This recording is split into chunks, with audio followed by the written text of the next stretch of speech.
नमस्कार, मी प्रतीक्षा. न्यूज 24 मराठीमध्ये आपल्या सगळ्यांचं स्वागत आहे. तर चला एक नजर टाकूया आजच्या महत्त्वाच्या घडामोडींवर.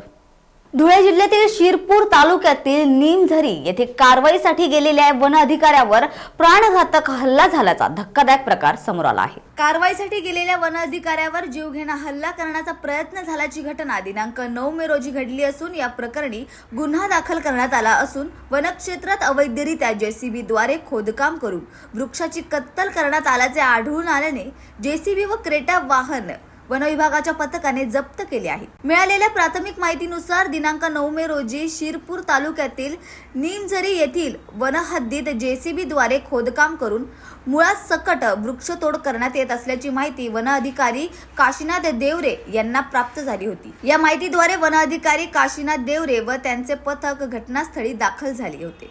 यावेळी जेसीबी चालक व आणखी एक इसम घटनास्थळावरून फरार झाले. घटनास्थळी जेसीबी द्वारे मुळासकट वृक्षतोड झाल्याचे घटनास्थळी पथकाला दिसून आले. यावेळी कार्यवाही सुरू असताना MH18 व AJ1516 क्रमांकाच्या क्रेटा या पांढऱ्या रंगाच्या कारने आलेल्या मनोज गोवर्धन जाधव या जेसीबी मालकाने वन अधिकारी यांच्या सोबत हुज्जत घातली.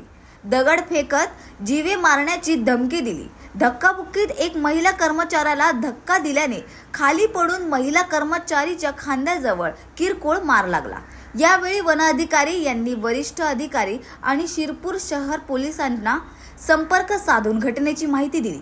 वन विभागाच्या पथकाने यावेळी जेसीबी व क्रेटा वाहन शिरपूर वन विभागाच्या कार्यालयात जप्त केले असता पोलिसांच्या उपस्थितीत क्रेटा वाहनाची तपासणी केली असता वाहनात सागवानाचे लाकूड आढळून आले आहे. या प्रकरणी वन अधिकारी काशीनाथ देवरे यांनी शिरपूर शहर पोलीस स्टेशन मनोज गोवर्धनराव जाधव राहणार शिरपूर यांच्या विरोधात विविध कलमान्वये गुन्हा दाखल करण्यात आला आहे. मी काशीनाथ देवरे, वन परिक्षेत्र अधिकारी शिरपूर. आम्हाला 9 तारखेला बातमी मिळाली. माझा वनरक्षक निमझरी यांनी मला कळवले की अशा 934 कक्ष क्रमांकामध्ये जेसीबी यंत्रणा चालू आहे. त्या ठिकाणी अवैध उत्खनन होत आहे आणि वृक्षाची कत्तल करत आहे.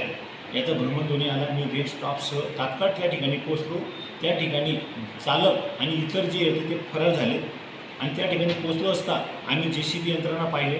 त्यानंतर आमच्या मागोमाग वाहन जेसीबी वाहन मालक हा क्रेटा गाडी घेऊन आला आणि डायरेक्ट राखीव वन क्षेत्रात आला आणि डायरेक्ट मला चिरडण्याचा प्रयत्न केला. परंतु तो चिरडण्याचा प्रयत्न केला. मी गाडीत बसलो. गाडीत बसला असता तो खाली उतरला आणि त्याची माझी कॉलर धरून बाहेर पडण्याचा प्रयत्न केला. तोपर्यंत माझा रेड स्टॉप त्याला पकडले असता त्यांनी झटापटी केली.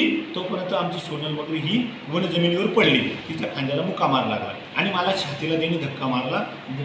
माझं कॉलर तोडून शर्ट तोडून बाहेर काढलं. त्याच क्षणी आम्ही क्रेटा कार आणि वाहन हे रोडावर आणलं आणि पोलीस स्टेशन शिरपूर यांना खबर केली की तुम्ही तात्काळ मला मदतीला या. तो पोलीस स्टेशनचे कर्मचारी पोलीस PSP वगैरे सर्व आले आणि माझ्या वन विभागाचे नितीन कुमार सिंग उपवनसंरक्षक यांना खबर केली. त्यांनाही सांगितलं की मला तात्काळ दोघं यांची मदत हवी आहे. तरी माझे शिरपूर आणि बोडेली यांचं वनक्षेत्रपाल यांनी मदतीला धावून आले. तरी मी सर्व वाहन जेसीबी आणि क्रेटा कार आणून वनक्षेत्र कार्यालय या ठिकाणी आणून जप्त केलेलं आहे.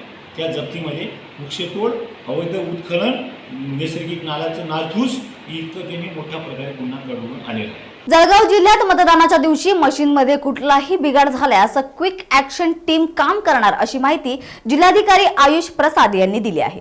जळगाव आणि रावेर लोकसभा मतदारसंघासाठी आज 13 मे रोजी मतदान पार पडत आहे. मतदानासाठी जिल्ह्याभरात 19,000 पेक्षा जास्त कर्मचारी नियुक्त करण्यात आले आहेत. जळगाव जिल्ह्यामध्ये एकूण 3,886 मतदान केंद्र असून त्या मतदान केंद्रावर सकाळी 7 वाजेपासून सायंकाळी 6 वाजेपर्यंत मतदान प्रक्रिया पार पडणार आहे. जळगाव जिल्ह्यात जळगाव आणि रावेर दोन्ही मतदारसंघ मिळून 37,93,224 नागरिक मतदानाचा हक्क बजावणार आहेत. कर्मचाऱ्यांना कुठल्याही प्रकारचा त्रास होऊ नये म्हणून सुसह्य अशी व्यवस्था करण्यात आलेली आहे. कर्मचाऱ्यांना मतदार केंद्रापर्यंत ने-आण करण्यासाठी वाहनांची सुद्धा व्यवस्था मोठ्या प्रमाणात करण्यात आली आहे. मतदानाची टक्केवारी वाढवण्यासाठी जिल्हा प्रशासनाच्या वतीने वेगवेगळे उपक्रम राबवण्यात आले आहेत. त्यामुळे जळगाव जिल्ह्यात सर्व मतदार हे मतदानाचा हक्क बजावीत व मतदानाची टक्केवारी निश्चितच वाढेल असा विश्वास जिल्हाधिकारी आयुष प्रसाद यांनी व्यक्त केला आहे. मतदानाच्या दिवशी मशीनमध्ये कुठलाही बिघाड झाल्यास क्विक ॲक्शन टीम काम करणार आहे. धुळे जिल्ह्यात ऐन उन्हाळ्यात महानगरपालिकेकडून लाखो लिटर पाण्याची नासाडी होत असल्याने शिवसेनेच्या ठाकरे गटाने अनोखे आंदोलन केले आहे। धुळे शहरातील अनेक भागात 8 ते 10 दिवसानंतर पिण्याच्या पाण्याचा पाणी पुरवठा होत असून अनेक ठिकाणी आता टँकरने देखील पाणी पुरवठा होऊ लागला आहे। धुळे शहराच्या पाणी पुरवठ्यासाठी अक्कलपाडा पाणी पुरवठा योजना कार्यान्वित झाली, पण या योजनेच्या नियोजनाअभावी पाण्याचा साठा असून देखील अनेक जलकुंभ दररोज भरले जात नाहीत। तर काही ठिकाणी तापी पाणी पुरवठा योजनेतून अनेक जलकुंभ हे तुडुंब भरून वाहत आहेत। धुळे शहरातील जुने धुळे, आझादनगर व चाळीसगाव रोड येथील मायक्रोवेव्ह जलकुंभाला पाणी पुरवठा करणाऱ्या वनखेडी रोड येथील मधुबापू माळी जलकुंभ येथे काल सायंकाळी 6 वाजल्यापासून मेन लाईनवरील वॉल्व हा नादुरुस्त झाल्यामुळे लाखो लिटर पाणी वाहून गेले। या पाण्यामुळे महामार्गातला सर्व्हिस रोड तसेच आजूबाजूचे शेत हे तुडुंब भरले आहेत।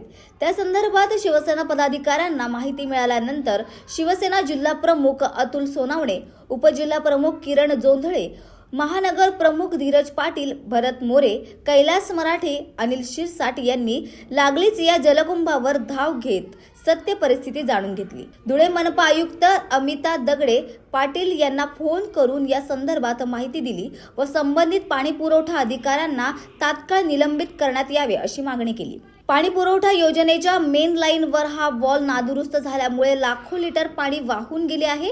एकीकडे धुळेकर नागरिक पाण्यासाठी वनवन भटकत असताना मनपा प्रशासनाच्या दुर्लक्षामुळे लाखो लिटर पाण्याचा अपव्यय झाला आहे। मनपा प्रशासन पाणी पुरवठा नियोजनासंदर्भात बेजबाबदारपणे वागत असून त्याचा निषेध करत शिवसेना महानगर प्रमुख धीरज पाटील यांनी या वॉलच्या चेंबरमध्ये उडी घेऊन अंघोळ करीत मनपा प्रशासनाचा प्रचंड घोषणाबाजी करत तीव्र शब्दात निषेध व्यक्त केला आहे।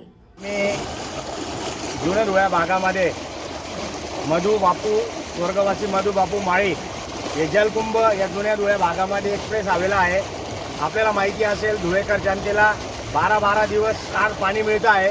दांडेवाला बाबा नगर असेल, मवाडी असेल, आझादनगरचा काही भाग असेल, इथे टँकरने पाणी पुरवठा जनतेला केला जात आहे। जनतेला पाणी मिळत नाही आणि काल सकाळी 6 वाजेपासून हा वाल फुटलेला आहे। करोडो लिटर पाणी इथून वाहून जातं। इथून हे सगळं पाणी, प्यायचं पाणी हे सगळं शेतांमध्ये जातं। हे एक्सप्रेस हायवेला आपण जर ऐकडनं व्हिडिओ बघितला तर त्या तिथपर्यंत पूर्ण पाणीच पाणी आहे रोडावरती। अक्षरशः इथे एक्सप्रेस हायवेच्या ट्रका थांबून गाड्या धुतल्या जात आहेत, खासगी कार धुतल्या जात आहेत, 2 व्हीलर धुतल्या जात आहेत। इतकी वाईट अवस्था आहे। धुळे महानगरपालिकेचं प्रशासन अक्षरशः कुंभ करण्याच्या झोपेत आहे। धुळेकर जनतेला पाणी मिळत नाही। आपण बघत असेल आपल्या चॅनलच्या माध्यमातून धुळेकर जनतेला या प्रशासनाने विद्यमान खासदार यांनी सांगितलं की 1 दिवस आड पाणी देऊ, 12 दिवस आड पाणी मिळत नाही आणि असं अनंत ठिकाणी हे पाण्याचे वाल तुटलेले आहेत आणि करोडो लिटर पाणी वाहून जातंय। याला जबाबदार कोण? याच्या अनोखं आंदोलन आम्ही धुळे महानगर शिवसेनेच्या वतीने केले आहे। आमचे महानगर प्रमुख धीरज पाटील यांनी इथे अनोखं आंदोलन केलं आहे। त्यांनी अक्षरशः या पाण्यामध्ये अंघोळ केलेली आहे। आमचे जिल्हा प्रमुख अतुल भाऊ सोनवणे या आंदोलनामध्ये सहभागी आहेत। आमचे शहर समन्वयक आमचे भरत भाऊ मोरे, आमचे उपमहानगर प्रमुख कैलास भाऊ मराठे, आमचे शिरसाट, आमचे अनेक शिवसैनिक, मी स्वतः किरण तात्या जोंधळे शिवसेना उपजिल्हा प्रमुख, आम्ही इथून आयुक्त साहेबांना फोन लावला आणि आयुक्त साहेबांनी आम्हाला सांगितलं की मी तुम्हाला नवनीत सोनवणेचे शासनाचे अधिकारी पाणी पुरवठ्याचे त्यांचा नंबर देते। त्यांना फोन लावला तेव्हा त्यांनी त्या उडवडीचं उत्तर दिलं। त्यांनी सांगितलं की मी इलेक्शन ड्युटीला आहे, तुम्ही सांगा काय केलं पाहिजे, कोणाला सस्पेंड करायला पाहिजे ते आम्हाला विचारतात। अशा अनोख्या पद्धतीने हा कारभार चाललेला आहे। आम्ही धुळे महानगर शिवसेना उद्धव बाळासाहेब ठाकरे शिवसेनेच्या वतीनं, धुळे महानगर शिवसेनेच्या वतीनं आम्ही प्रशासनाचा महानगरपालिकेला जाहीर धिक्कार करतो। जय महाराष्ट्र।